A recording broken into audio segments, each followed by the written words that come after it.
Hello दोस्तों। आज हम लोग पढ़ने वाले हैं अकाउंटिंग इक्वेशन के बारे में। ठीक है। इक्वेशन तो आपका जाना पहचाना होगा, मैथमेटिक्स में भी दिखता है। ए प्लस बी का होल स्क्वायर है ना। ए प्लस बी का होल स्क्वायर कुछ इस तरह से जो है इक्वल टू क्या होता है, a square plus b square plus two a b. I think यही होता है। ठीक है। तो इस तरह से जो है यानी कि अगर इसके बराबर कहा जाए तो यह चीज होगा। यानी किसी के बराबर कोई चीज के बारे में हम लिखते हैं तो उसे हम मतलब कि दो पद होते हैं, एक इधर होता है एक इक्वल के दूसरी तरफ होता है, उसे हम अकाउंटिंग इक्वेशन कहते हैं। ठीक है। यहाँ पे वही बात लिखी भी है।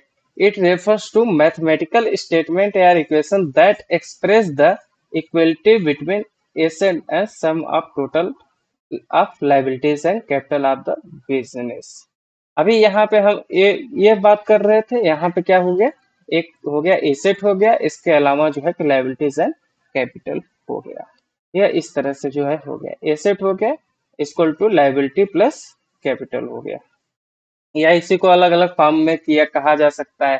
भाई कैपिटल का मतलब क्या हो गया, ये लाइबिल है ना।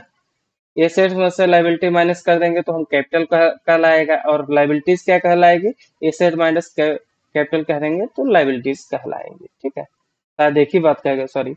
एसेट में से जो है ऐसे में तो लाइबिलिटी प्लस कैपिटल हो गया, लेकिन अगर लाइबिलिटीज इक्वल टू कहेंगे तो एसेट माइनस कैपिटल होगा, और कैपिटल इक्वल टू कहेंगे तो एसेट माइनस लाइबिलिटीज हो जाएगी। ठीक।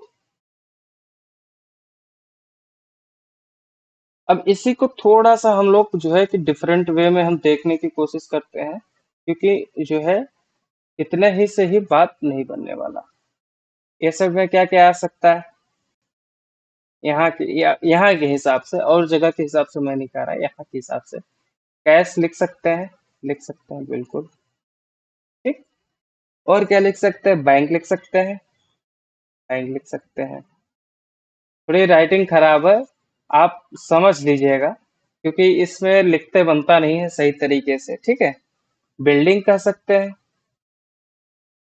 बिल्डिंग बिल्कुल कह सकते हैं। और क्या हो सकता है, स्टॉक हो सकता है, बिल्कुल हो सकता है। डेटर हो सकता है, बिल्कुल हो सकता है। यानी कि जितने भी जो है कि क्या है, टर्म्स कह सकते हैं या ट्रांजैक्शंस कह सकते हैं या पार्टिकुलर कह सकते हैं, जो एसेट के नेचर का हो सब एसेट में इंक्लूड किया जाएगा। इसी तरीके से अगर लाइबिलिटीज के बारे में बात करें तो, लाइबिलिटीज के बारे में बात करें तो देखा जाए तो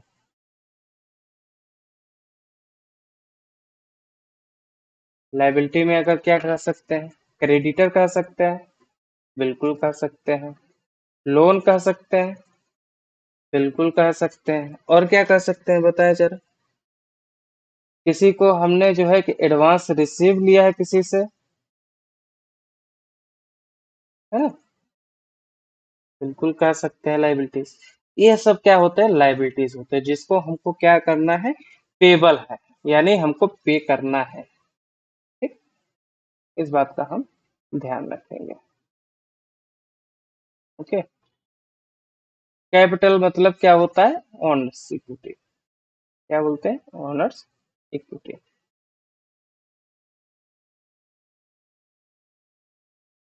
कितना बात आप समझ गए। और इन्हीं इन्हीं तीनों का क्या होता है, जो है एक तरीके से जो बैलेंस हम दिखाते हैं उसी को हम क्या कहते हैं, इक्वेशन कहते हैं। ठीक। इसको हम तैयार कैसे करते हैं। सबसे पहले हम क्या कर देते हैं कि भाई कि सबसे पहले कि हम अभी हमने यहाँ पे क्या किया, एसेट को आइडेंटिफाई किया कि कौन कौन से एसेट में आएंगे, कौन कौन से लाइबिलिटीज में आएंगे, या कौन कौन सी चीज कैपिटल में आएगी। इस सब चीजों को हमने क्या किया है कि भाई उसको जो है कि, मतलब एक तरीके से आइडेंटिफाई करने की कोशिश की है ना। उसके बाद क्या करेंगे, फिर हम दूसरा चीज देखेंगे कि भाई कि कौन सा कम हो रहा है कौन सा ज्यादा हो रहा है।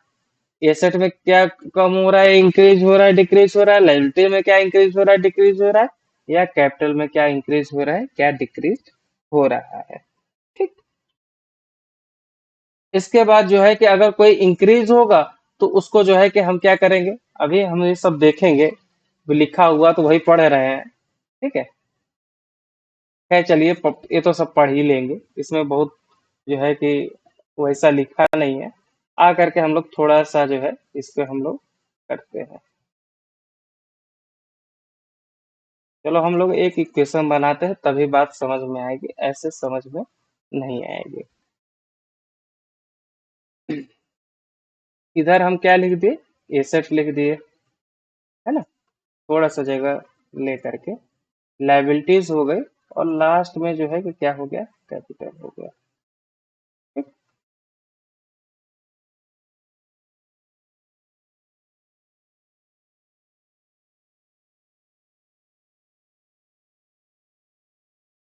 है ना। इतनी चीजें हो गई। अब एसेट में हम क्या क्या लिख सकते हैं, लिखते हैं, कैश लिख सकते हैं, बिल्कुल लिख सकते हैं, बैंक लिख सकते हैं, और क्या लिख सकते हैं, बिल्डिंग लिख सकते हैं, बिल्कुल लिख सकते हैं, बिल्डिंग हो गया, है ना, स्टॉक हो गया, स्टॉक हो गया, डेटर्स हो गया। बस इतना ही लिखते हैं इसमें, क्योंकि काफी कुछ आता है इसमें, बट थोड़ा सा ही लिखेंगे, ज्यादा इसमें लिखेंगे नहीं। लाइबिलिटीज में क्या क्या आ सकती है, क्रेडिटर आता है, आता है, ओके। और क्या हो सकता है, लोन होता है, लोन लिख सकते हैं, ठीक, इतना ही लिखते हैं, ज्यादा नहीं। एंड कैपिटल का कैपिटल हो ही गया, ओके। अब थोड़ा सा इसी इक्वेशंस के हिसाब से हम लोग देखते हैं। अगर यहाँ पे हम लिख दिए कि भाई कि हमने क्या किया है, कि जो है कि इंट्रोड्यूस किया है 5 लाख रुपए, है ना। यानी अगर बिजनेस में इंट्रोड्यूस हुआ है तो सबसे पहले तो या फिर ये बैंक में भी दिखेगा, 5 लाख रुपए तो बैंक में भी दिखेगा, और इसी के साथ साथ कैपिटल में भी दिखेगा। ऐसा क्यों होता है, क्या वो लाइबिलिटी है, नहीं है। हमने अपने जो है बिजनेस में लगाया है तो हमारा वो कैपिटल हुआ। बैंक में या कैश में क्यों, बैंक में भी लिख सकते हैं, कैश में भी लिख सकते हो, कोई जरूरी नहीं है। इसलिए क्योंकि उससे कोई काम हुआ नहीं है, अभी हमने जो है कि एज इट इज जो है कि कैश में रखा हुआ है, इसीलिए हमने यहाँ पे लिखा हुआ है, ठीक है। या 1 लाख यहाँ लिख देते हैं, 4 लाख यहाँ लिख देते हैं, कुछ भी कर सकते हैं कि भाई हमने बैंक में भी कुछ रखा हुआ है और कुछ जो है उसमें भी रखा हुआ है, ओके। अब आ जाते हैं, पहला पॉइंट हो गया।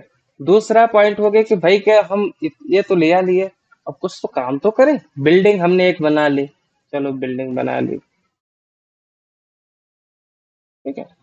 बिल्डिंग कितने की बना ली, 5 लाख की, 5 लाख नहीं कर सकते, 50,000 की, चलो 0.5 लाख की हमने बिल्डिंग बना ली। तो ये 0.5 लाख कहाँ से जाएगा, हम या उसे कैश देंगे या हम क्रेडिटर पे रखेंगे। जैसे अगर बिल्डिंग के मटेरियल्स को मंगाएंगे तो क्रेडिटर नहीं जा सकते, एक मतलब कि लोन लेंगे, है ना, लोन पे भी तो काम करेंगे, या फिर कैश से करेंगे या फिर लोन से करेंगे। चले हम मान लेते हैं ये जो है कि 5 लाख जो है, 0.5 लाख किससे किया गया है, लोन से लिया गया है, ठीक है। तो यहाँ पे भी हमने लिखा और यहाँ पे भी हमने लिखा है 0.5 लाख। अब मान लेते हैं हम कुछ परचेज कर रहे हैं, परचेज कर रहे हैं, कैश में कर रहे हैं। अगर कैश में परचेज कर रहे हैं, मान लीजिए 1 लाख में परचेज कर रहे हैं, 1 लाख रुपए यहाँ से माइनस हो जाएगा, और स्टॉक में आकर के 1 लाख रुपए क्या हो जाएगा, प्लस में हो जाएगा, है ना। या फिर क्रेडिट पे कर रहे हैं तो क्रेडिट पे कर रहे हैं तो स्टॉक में 1 लाख रुपए ऐड तो होगा, और क्रेडिटर में भी क्या हो जाएगा, 1 लाख रुपए ये ऐड हो जाएगा। इस तरह से जो है क्या कर देते हैं, बैलेंस करने की कोशिश करते हैं एसेट, लाइबिलिटीज और कैपिटल में, तो इसे हम क्या कह देते हैं, अकाउंटिंग इक्वेशन कह देते हैं, ठीक है।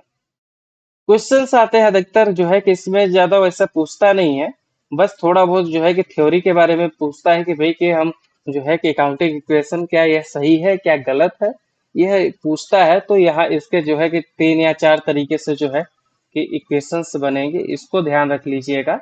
और कभी कभी पूछ लेता है कि अगर हम कैश में परचेज कर रहे हैं तो लाइबिलिटी इंक्रीज होगी, डिक्रीज होगी, या नन अदर होगा। इस तरह से क्वेश्चंस आते हैं, बहुत हैवी क्वेश्चंस नहीं आते हैं। ठीक, तो बिल्कुल भी ना परेशान होइएगा। ये इतना में ही ये जो है अकाउंटिंग इक्वेशन इतना ही है, इससे ज्यादा नहीं है, इसमें कुछ और चीज वैसा दिया नहीं है।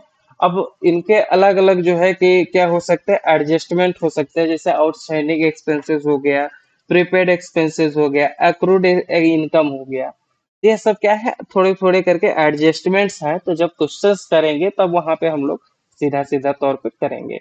क्योंकि यहाँ पे हम कॉन्सेप्ट कर रहे हैं तो कॉन्सेप्ट में बहुत बहुत ज्यादा जो है कि हैवी नहीं रख सकते हैं। क्वेश्चंस को भी करेंगे लेकिन क्वेश्चंस को अलग करके करेंगे तो वो ज्यादा अच्छा लगेगा, क्योंकि आपके पास कॉन्सेप्ट पूरा रहेगा तो आप क्वेश्चंस आसानी से कर पाएंगे। ठीक है, तो इस वीडियो को, सॉरी, इस जो है कि क्लास को बस यही रखते हैं, फिर आगे का जो है कि कल से हम स्टार्ट करेंगे। Okay, thank you.